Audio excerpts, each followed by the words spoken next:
all these other fighters greats and so on and so forth from the 80s, past down from the 70s, 60s, and so on and so forth. Even the early 2000s, how do we say that these guys were all great and this and that, and this guy's a legend and respected and all across the world, but yet they have so many losses? Because they fought everyone. So what change is different now? The Floyd effect. You mean the black effect? The Floyd effect. You would think Teofimo Lopez learned his lesson the last time talking greasy on black people. But I guess he wants to try to race bait and disrespect black fighters into another fight because I guess he has nothing going on, and I guess, he has no direction to go. So I guess he'll just start this race shit up again. But at the end of the day, the thing is with Teofimo Lopez, he think he's slick, but he isn't. He always slips on his words because he sounds absolutely ridiculous. You know what I find so funny about people like Teofimo Lopez?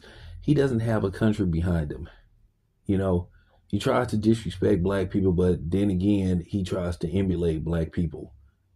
And then he really isn't accepted among Mexicans, because I guess if he could be accepted in that community he would, but they really don't want him neither, because he's Honduran. But this is the thing with Teofimo Lopez.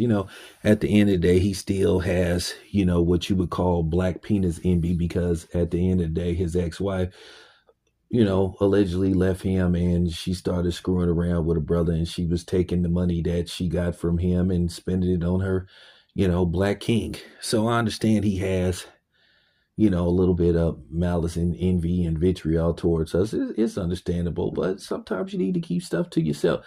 Now, keep in mind, I put out a video of his father basically calling me the N-word. And listen, it doesn't matter whether you use the A or the R. If you don't have melanin in you, you shouldn't be saying it. But that's the thing. And as usual, when you present this to other black fighters, they have nothing to say. And like I said, a lot of these black fighters is cowards. They don't stand for nothing. They sit up here. They don't have no problem going back and forth with other black people and other black fighters. But when it pertains to this, then they get silent. And then when they get called out, they want to play stupid.